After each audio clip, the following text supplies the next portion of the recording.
What is going on, beautiful people of YouTube? My name is Lucas, and today we're going to be talking about a stock that we talk about quite a bit on this channel, and that is going to be HUMBL. And the reason is because, well, I believe we're going to be coming out of a quiet period. Obviously, there is a ton of information that is starting to erupt, and I think this is going to be a very positive push.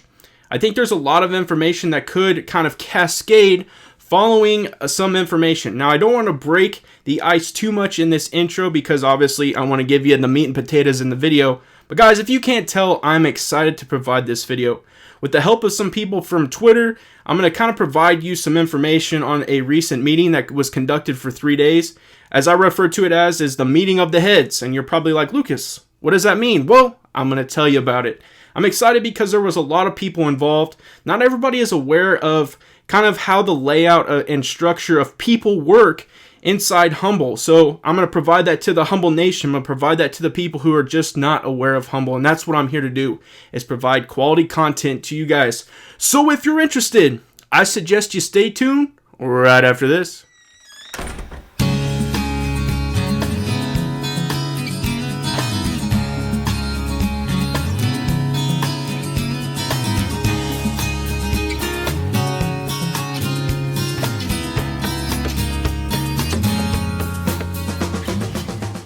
But before we dive in and we start talking about HUMBL, I'm going to provide you some content that it was recently put in my comment section that will pop up right here from a gentleman or a miss from YouTube in the comment section as titled S. Try to avoid telling HUMBL Nation what we already know over and over. Well, hopefully S, this is some new information for you. Add conclusions. Well, hopefully I can conclude some of this information for you and we can get to the bottom of what is actually going on. Tell me to smash that subscribe button. Well, thank you. I would like for you to smash that subscribe button because it helps out the channel so much. It helps get the content out there. It helps you get the YouTube algorithm figured out. And that helps me out really kind of understand if you guys enjoyed the videos. Also, make sure you guys smash that subscribe button as he says right here. That does also help let me know that you guys enjoy the channel, you enjoy the content, and it means a ton. I am extremely excited, as he states in this comment. I honestly super excited about where this company's going. I am an investor. I currently hold 100,000 shares. Beyond excited on that. It's just an opportunity that kept building and building, and it just shows you how much I truly believe in this company, which is also why I enjoy covering this stock and making videos on this. So as you can see here, he says I have notes. I will be covering my notes this go around because there is a lot of names that are going to be involved.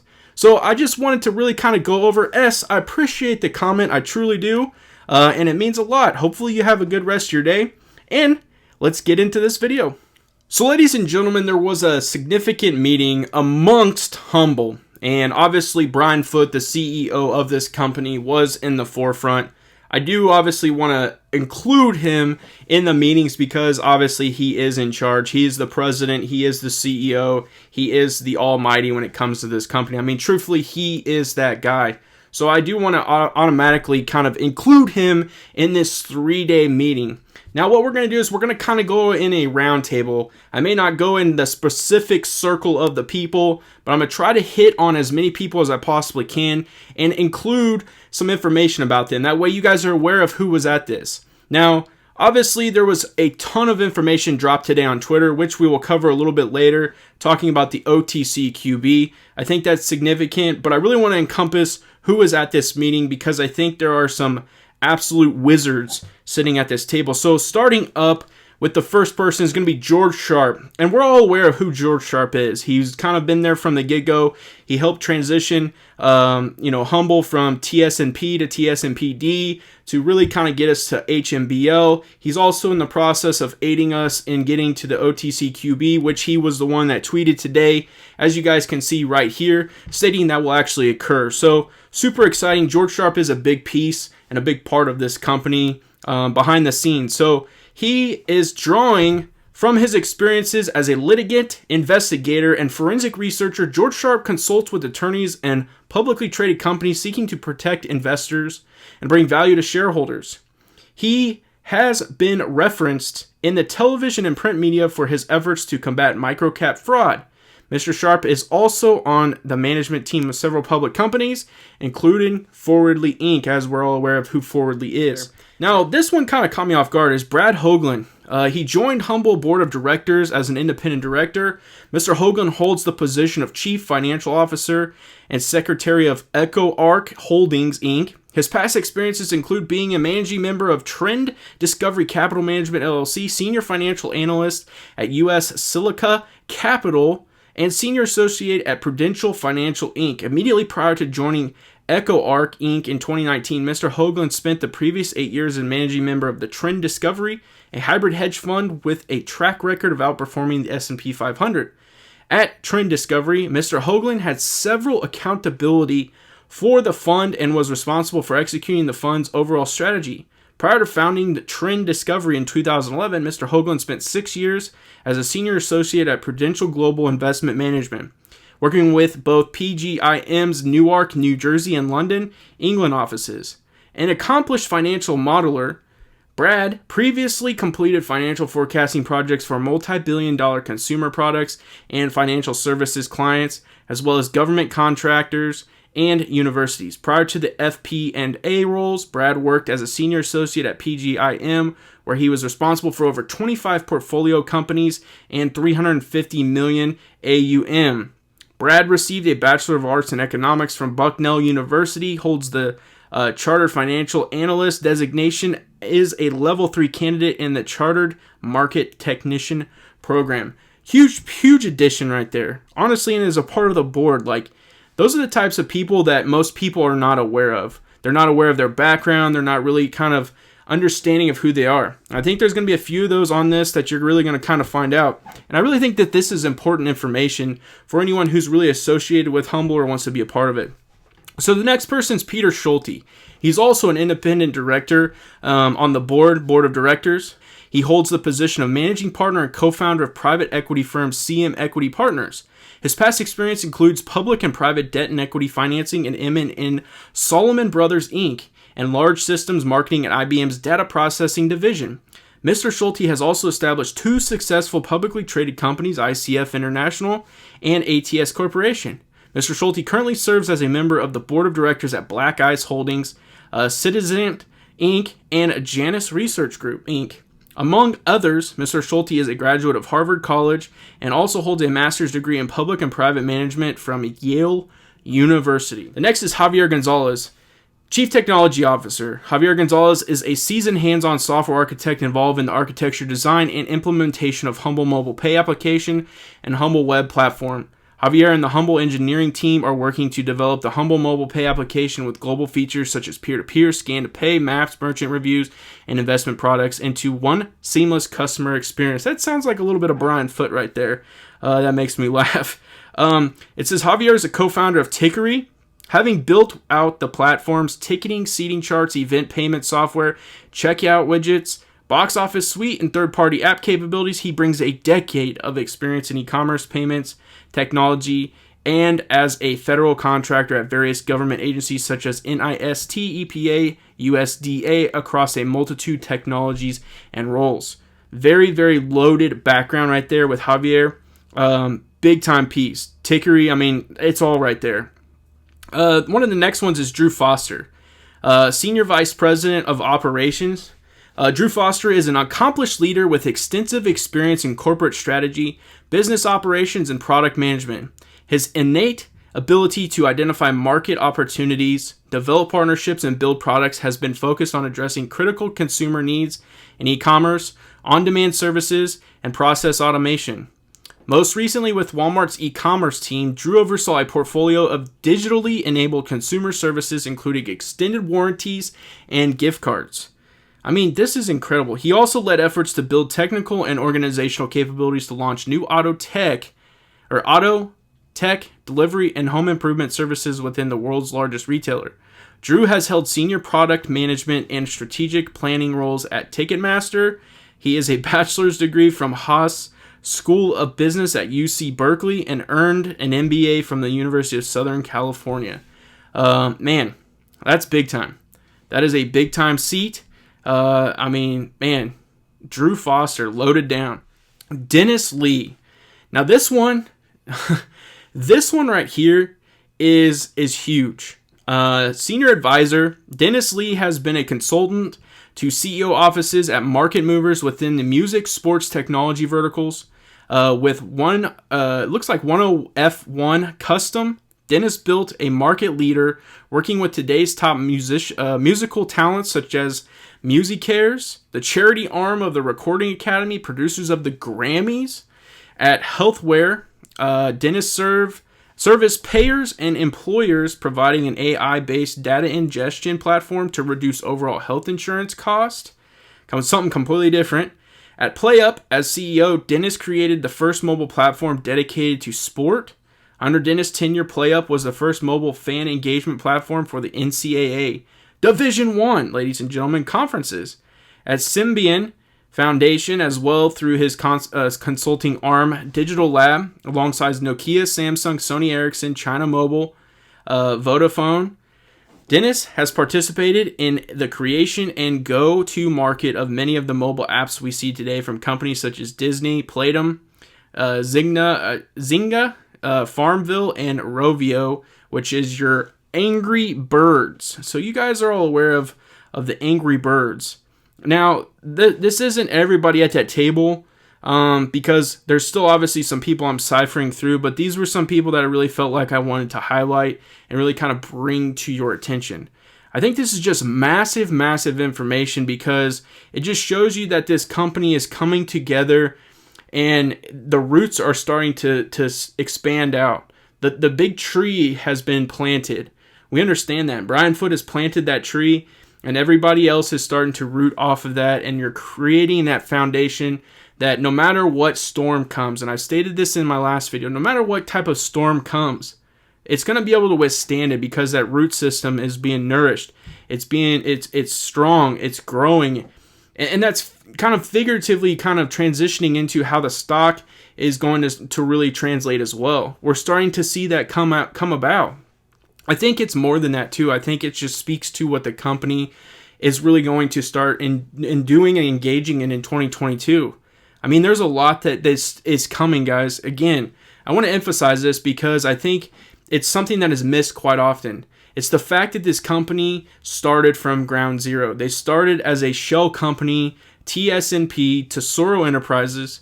They worked their way up to HUMBL, HMBL, and they've been building ever since. Guys, this is hard work. This isn't something that's easy, and Brian Foote chose the challenge, and he's taking it on, and so is everybody that is a part of HUMBL. And I don't want to overshadow anybody that works there because that's obviously they're grinding. They're putting in the work. They're putting in the time to make this special. And I really think there's a lot coming, and I think there's a lot that's going to be just kind of mind-blowing, and it's going to be one of those drop your jaw moments, shock and awe moments, and they're just going to keep hitting you and compounding in 2022. I can't wait to see this timeline, and I truly think that there's a lot coming. Now, the final piece before I really dive in and talk about, well, the chart, it's the fact that we've been in a quiet period, and there's obviously a significance to being in a quiet period. And I think, honestly, when companies are forced into quiet periods, it's almost kind of like draws them away from social media. It draws them away from having to kind of be responsible for providing information because really they're not supposed to. And so what that does is that hones them in and makes them 100% focus on the task at hand. Hence why I think this 3-day meeting was probably just through the roof, just super educational. George Sharp even said that when you're in the room, it was just mind-blowing. And so I really think that kind of is something that we're seeing done. And I think Brian Foote probably gets to really, dig his feet in and go to town and really get everybody involved, kind of like we saw. But also that significance of being in a quiet period helps transition to the OTCQB, which we found out today is going to be happening. It's actually happening right now. So I think that's significant because obviously we understand that's a step up from being pink. There's a lot of things that now have to occur because this company's moving up. And that's with the assistance of George Sharp. It truly is. Now, obviously, that's a step in order to get to another step. and that's the NASDAQ, and we're hoping to see that done. Obviously, that's going to take a little bit more time. There are a lot more requirements to get to the NASDAQ, but this is that first step, ladies and gentlemen, that shows progress. And I really think when I was explaining this today, I think this kind of made sense. It's almost as if HUMBL is going to each level of a pyramid, and they're literally doing everything almost perfectly, and they're doing what they're supposed to, and it's almost like a test and trial and error phase. Once they really kind of get through that process, they're figuring it out, and then they're smoothing it out, making sure that that foundational piece is complete, and they're moving to the next step. And they just keep doing that until this thing is so rock solid that there's no questions, nothing's going to break in, there's nothing that's going to tear it down. And I think that, to me, I tweeted today too, and I said, I'd rather the steady climb of the share price than these sporadic ups and downs. And I think if this share price is building that foundation and going up steadily like we're seeing it a little bit right now, it correlates to what this company really is reflecting, and that is exactly that. They're doing the positive things. They're doing everything that they're supposed to. OTCQB, then the next step, then the next step. But as they're doing that, they're making sure that everything's checked off properly. They're making sure that, hey, we've completed this task, and we ensure that we're doing this task. Obviously, they have to do that, but they're doing it professionally, and I think that really speaks volumes to a company that started out as pink. And to me, that's just exciting information. So I really wanted to convey that to you. Hopefully that all makes sense, because I'm just excited to talk about this and present this information to people. And I know a lot of people feel the same way. There's a lot of shareholders out there. A lot of people enjoy talking HUMBL, and that's why I enjoy coming on here and then getting your guys' comments and engaging with you on Twitter. That's what makes this exciting, because we're in this together. This is a team effort, and as we all say, this is HUMBL Nation. And now we've come to my favorite part of any video, and that is chart breaking down time. And ladies and gentlemen, this one is exciting, and this is why I like to break down the chart. So let's swing on over here. Ticker symbol is HMBL. We're all aware that's HUMBL. So today it opened at 28 cents, ladies and gentlemen. It got as high as 35 cents. That was right at the very end, as we're going to see. It was 35.4. Its low was 27.5. Volume was 16.62 million. Current market cap is 341 million. 52-week high is $7.72. 52-week low is 21 cents, and its average volume is 8.931 million. So it did close today at 35, right on the dot. That was up 24.91%. Ladies and gentlemen, this chart, holy smokes, that's what I like to see. And that's not just a massive climb, and then you got your come down, you're leveling off and really kind of figuring out. This was a steady climb all day, and that's kind of what I'm talking about. Yes, you have a little bit of a sporadic there, kind of at like the 11:15-ish to really about 12:15-ish, about an hour it had a massive run, but you're seeing majority of this as a steady climb. And I think that is really kind of speaking to where this company's starting to trend. I think that there's a lot more room to go. I think there is a few people that really cover the charts very, very well on Twitter. And it looks like to me that they're talking about kind of a resistance potentially being at 36. If we can crack like in the 35-ish, 36 area and kind of break through and hit up to the 40s, then that's where we're going to be going. So hopefully that happens and we can see this thing skyrocket. And as most people say, I don't know if it's an old saying now or not, let's get it to the moon, baby. I appreciate you guys coming by and checking out this video. It means so much to me. I really do enjoy covering HUMBL. I enjoy covering stocks in general. I love talking on YouTube and really getting out to you guys and then engaging with you on Twitter and just kind of having those conversations. I like entering spaces and hearing what people have to say. It's a lot of fun, and it's enjoyable to be a part of a community, specifically HUMBL Nation. It's incredible. I appreciate you guys so much. Please smash that subscribe button. Again, it helps out. It lets me know that you guys enjoy this video. It lets me know that you guys enjoy the channel. I'm trying to get to 5,000 here before January is over. We're getting pretty close. Also over at my Twitter, I'm trying to get to 1,000. I think I'm within 20, guys. I'm within 20. So I appreciate if we could push up to that 1,000 mark. That'd be incredible. Again, smash that like button. It does help crack out this YouTube algorithm, whatever that is, and it just means a lot if you hit me in the comment section. As always, and you guys know I mean it, have a good day.